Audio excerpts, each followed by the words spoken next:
Alright guys, I'm getting this out last minute, right after the tower has launched for the third day, but I hope it catches you in time and maybe helps you formulate some kind of hybrids that you want to work with. Secondly, I'm going to be putting out like 3 videos today, so sorry about the YouTube notification spams. We have a very interesting war with Legion. We're going to have our tower day 3, we're hoping to get past level 70, and we have this top 10 plug and play characters for the tower mode. So I hope you enjoy it. No preamble, let's get into it, and I'll check you guys later. Alright guys, before we jump into this top 10 list, I am going to disqualify certain characters right off the bat. So if you're wondering why you're not seeing characters like Kestrel, Emma, Loki on this list, it's because I consider them mainstay with certain teams. Kestrel is the heart and soul of Secret Avengers when we get to higher floors, so she's not a plug and play character in my book. She goes there. Now, when we reach like 90s and higher in this new tower, because I'm seeing these insane power levels of the enemy teams, it's probably going to go out the window, and any cookie cutter team we have is probably going to get ripped apart and smashed together. So we will take that information when we get it, and we'll reanalyze there.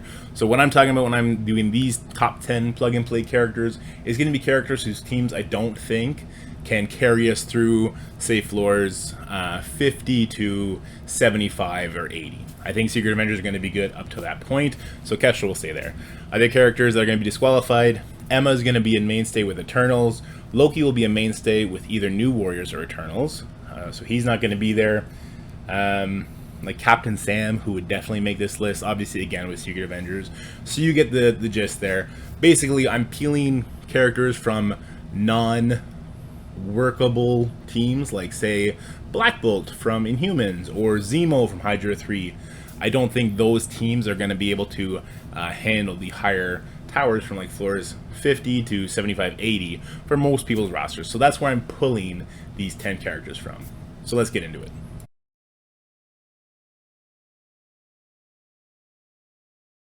Alright guys, it's almost a meme with me at this point, but number 10 is going to be Hawkeye. Yes, in the game where speed is king, Hawkeye with a staggering speed of 131 goes before most characters if there's no other speed manipulators on the field. He also does a turn meter rewind on his first turn and peels buffs off.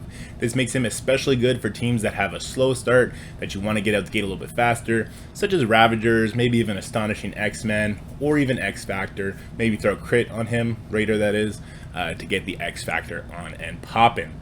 I know it's a little bit of a meme, but he obviously has nowhere else of value. It's not like Wave 1 is knocking any doors down in tower mode. So I really like Hawkeye, and he makes this list at number 10.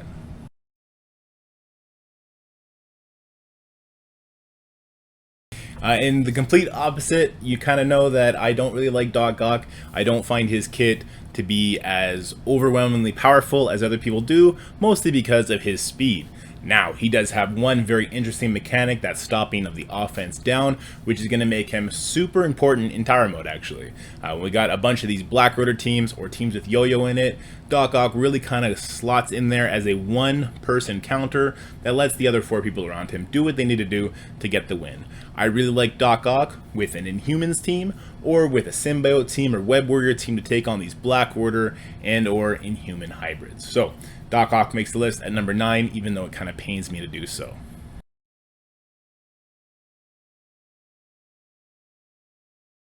Number 8 is actually going to go to Cable. So we mentioned Emma, we mentioned Loki. Of course, there is one other speed bar manipulator on spawn. That is Cable. Now, he's kind of the weakest at 5%.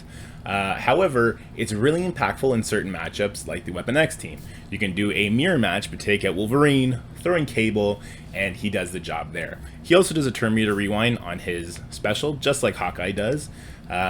It doesn't seem like he's as impactful as Hawkeye in that way, but he gets his team going out the gate sooner. That's why that Weapon X team works, because your Lady Deathstrike goes first. You could rewind the Omega Red, you could rewind the Lady Deathstrike. I know in the tower mode they kind of have those two only one spot away from each other, so it's the perfect storm where you rewind them both, and then your mirror match just walks over them. So for that reason, Cable gets the nod. He goes in with teams like Weapon X, New Warriors. Yeah, that's probably about it. I like him there.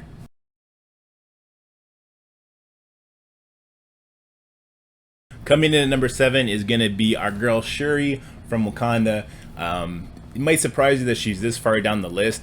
The problem with tower mode is that the end floors are so strong that even having that defense up on spawn doesn't really help you all that much against certain teams, especially if there's like a Zemo or new warriors on that.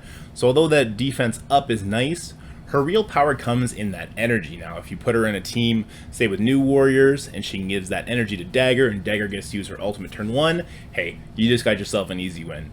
Other than that, though, yeah, I want to put her higher on this list, but just the RNG component of the energy and how little defense up almost means the higher levels, I had to put her a little bit lower. So, teams I really like her with, I really like her with Astonishing X-Men. Giving energy to Beast turn 1 would be nice, giving everyone defense up would be nice. I really like her with New Warriors, as stated, though that is pure RNG to give energy to Dagger, because obviously Cloak and Deathpool don't really need the energy, they're fully loaded as soon as they spawn in. So, yeah, X-Men, and of course the Doom combo. You can't overlook that, the RNG component of giving Doom the energy, or at least fortifying him so that he survives till his second turn. That can't be understated. So Shuri definitely needed to at least make this list.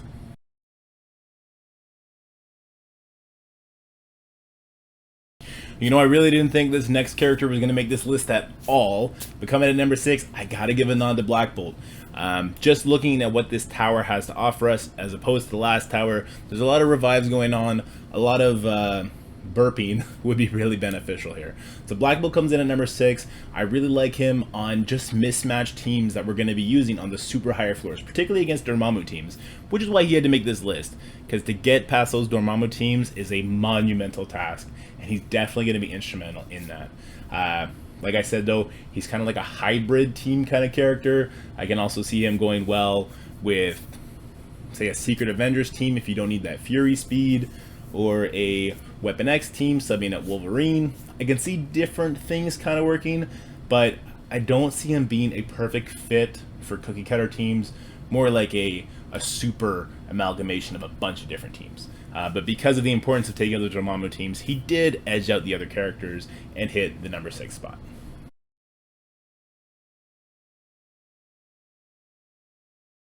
Alright, coming in at number 5, we have a brand new character making the list, which is a little awkward, because I know a lot of people aren't going to have him super well built. But Star-Lord T'Challa does bring a super new mechanic to the game, Energy Steal. He also follows that up with a blind and a speed stat to boost, making it a more usable ability. He's a little bit slower than certain characters, but with the right speed boost, he can get it done first, crippling characters like Icarus, Silver Surfer, Doom, very, very impactful. I like seeing him on teams that need a quick start, or also teams that are just they need to last until their second turn, and then they're gonna take off. So I really like him with Astonishing X-Men. He has a really big burst that can get them the speed going. He also gains speed along with them when characters die, which is obviously very useful. I also like him in another Doom team. If you put him with Doom against an enemy Doom team, you're kind of guaranteeing that your Doom goes first. And I like him with the Eternals. For an Eternals mirror match, you go ahead, you sap the enemy Icarus of his energy, and then you really only have to worry about 1 rewind as opposed to 2. It gives you a better cushion to deal with, and of course he has giant stats to help you break through these walls. So, Star-Lord T'Challa had to make the list at number 5.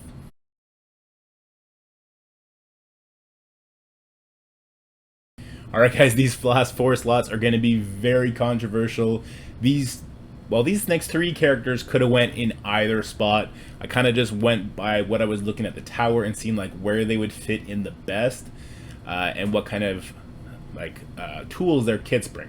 So, coming in at number 4, don't bite my head off, Shang Chi. So, Shang Chi is a very quick character with a small turn meter manipulation on his ultimate, huge damage, a cleanse, a heal, and a slow on his basic. This obviously makes him very, very impactful, and a lot of people are going to have big Shang-Chis from using him in the skills section of Doom 2.3, but maybe not a Heroes for Hire to match. So I did put Heroes for Hire in my top 10 tower teams. I stand by that. I got to use Heroes for Hire for the first time yesterday, and they crushed it. I'm actually going to be bringing up my Heroes for Hire. I hate doing it to war teams, but just seeing how good they were in tower as a full unit, I'm going to have them ready for the next tower iteration. So, but for now, I do have a big Shang-Chi, and I can see so many beautiful places to put him with. Just like with T'Challa, I like him as an Eternals complement, doing more rewinds, getting some cleanses out there, getting some slows. So I really like him there. I also really like him with Astonishing X-Men again. So you see, I kind of have some teams that I find that there's a hole that needs to be plugged, right? For Astonishing X-Men, it's Kitty. For Eternals, well, there's a bunch of spots.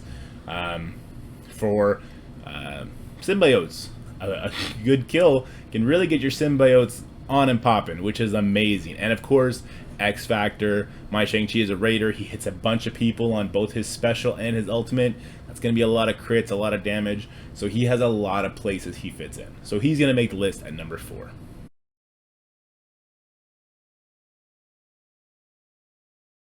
So coming on in at number 3 is Silver Surfer. Yes, of course he had to make this list.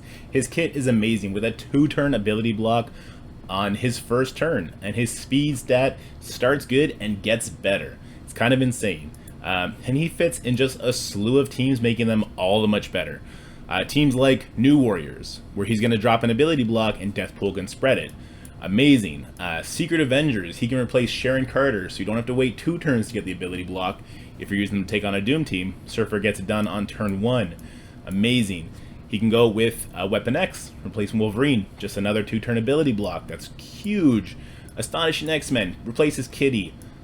Big symbiotes, he can replace Venom, and you can get Carnage to spread it. There's just so many places that Silver Surfer can be used. He had to make this list, and he had to make this list high. So he definitely comes in on the wave at number 3.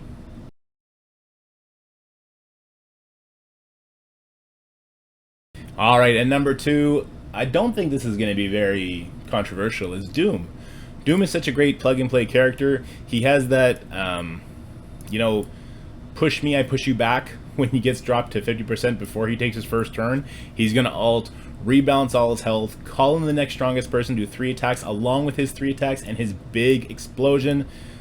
He's a great character. He also brings summons in for like a body block kind of deal. So he's great. And he's going to almost be worthy of making a team around him and around him alone, right? Somebody with like Red Guardian, a Star-Lord, a Shuri. He really does that. But he can also complement teams as well. He can go great with Weapon X over Wolverine. I know a lot of people did that to beat the Dormammu on the last tower. Again, Astonishing X-Men. There's always going to be somebody needing to replace Kitty Pryde on that team. So Doom fits in great there. He fits great in with the Secret Avengers as well, putting him over Sharon Carter. A big boom instead of a big ability block. New Warriors, of course, him calling Deathpool to do 3 attacks is devastating stuff. Yeah, Doom makes number 2. No doubts about it. Ultron did not make this list just because the need for red stars at the higher floors kind of disqualifies him, but Doom makes this list.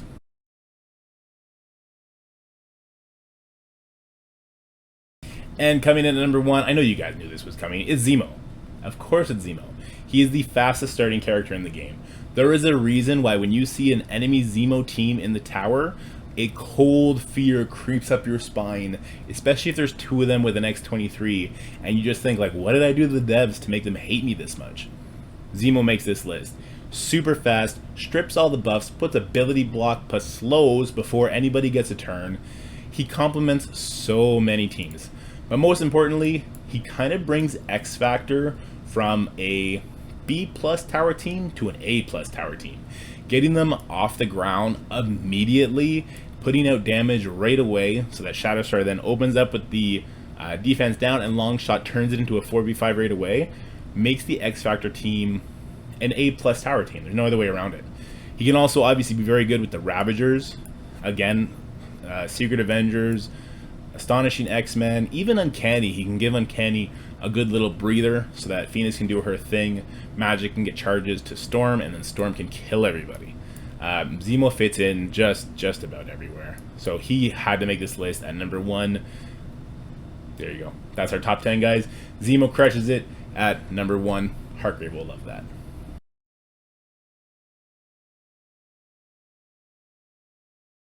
Alright guys, that's it for our top 10 list. Plus we were showing our day 1 tower stuff in the background. I did lose one match, Blackroad against a Secret Avenger type team with Captain Sam. I just wasn't paying attention, hit sim, always a recipe for disaster. But it happens. It is what it is.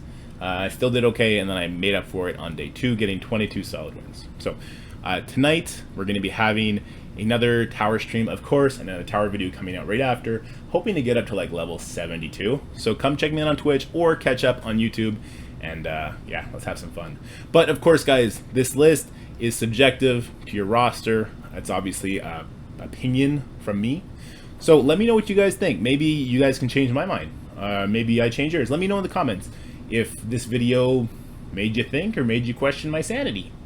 Anyway, take care, have fun, like and subscribe, share it with your friends if you think it was informative, and I'll see you next time.